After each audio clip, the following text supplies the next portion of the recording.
What is up, my Yu-Gi Bros? I'm your host, the one, the only, the RJB0. Welcome to Yu-Gi-Oh! And Business Casual. So a long time ago, when BLS got its Super Rare reprint, I said that Konami could finally bring this card back down to 0, and when Chaos Sorcerer went from 3 to 2, I went along with it, because at the time I believed Chaos Sorcerer to be an extremely powerful card. But what if I told you that BLS and Chaos Sorcerer both could get a bump up in the ban list, and it could happen in the current meta game? Now, this is not in my ban list according to logic series because it isn't necessarily Konami logic so much as player logic. It's really cool to think about, and I think that it could actually happen within the next year. Now, let me explain how this mind-boggling occurrence could even happen in my brain. Now, the reason back in the day why we considered BLS and Chaos Sorcerer to be extremely powerful was because they were monsters that held field presence, substantial field presence at that, while committing spot removal, and that was fairly unique back in the day. You usually had to go through some pretty big combos to get at least a synchro monster on the board or something like that that could do a similar thing, that could commit spot removal while holding on to field presence. Otherwise, your only options for removal were back row, essentially.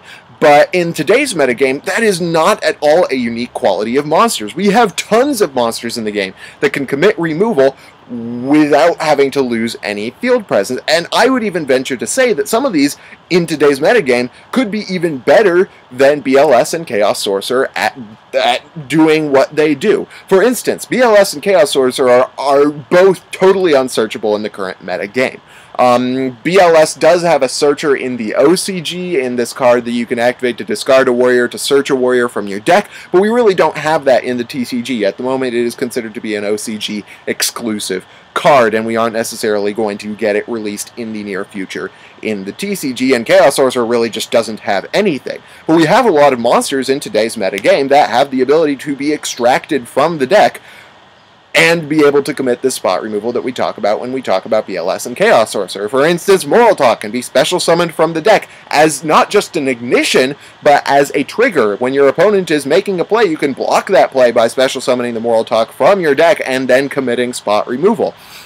Bear is also unique in that kind of way, that it can be extracted from the deck and then put onto the board and then uses spot removal. Bear is even better because not only can it be searched from the deck, but it can generate the card that searches other bears from the deck and various other cards. So Bear is even better than BLS and Chaos Sorcerer in the current metagame. So you've got Moral Talk and Bear in two cards that have similar effects to BLS and Chaos Sorcerer that are both searchable and much more consistent in the current game. Another thing is that BLS and Chaos Sorcerer are both ignition effects that must activate and resolve on the field. And that being the case, these monsters are fairly vulnerable to things like Bottomless, Torrential, Fiendish Chain, Breakthrough Skill, Veiler, all sorts of things that cannot negate a few of the cards that have similar effects, but do negate BLS and Chaos Sorcerer. For instance, Monarchs cannot be stopped with a Bottomless or a Torrential. The hands do similar things, but they can only be stopped by things like Debunk and Soul Drain or Abyss Dweller, and these are a lot of cards that are fairly abundant in the current game that could take out BLS and Chaos Sorcerer. So these cards are monsters you have to have on the field. They are ignition effects, they can be negated, and they are totally unsearchable. Now, what would they do to the current metagame if they were potentially brought back to 3 and 2 respectively? Now, a lot of people would make the argument, having to do with the current meta, that if they came back into the game, Chaos Shadows would be a little bit overpowered.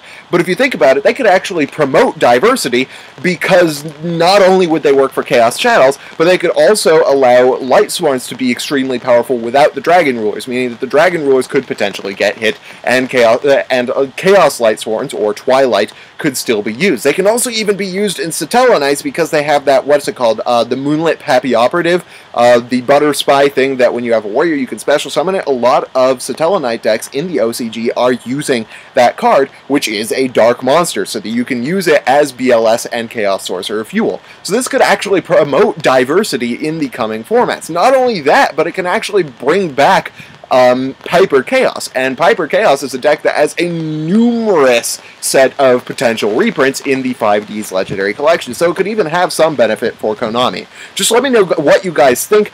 Having talked about this, do you guys think that Chaos Sorcerer and BLS could both come back up on the ban list? It is starting to rain, so I suppose I should go in and not get my computer totally soaked. But I hope you guys liked this video. If you did, hit that thumbs up button. If you didn't, let me know why in the comment section below. And of course, subscribe for more decks discussion, analysis, and general Yu-Gi-Oh! Shenanigans. Meanwhile, thank you guys for watching. I'm your host, the RJB0, and I gotta jet. See you guys.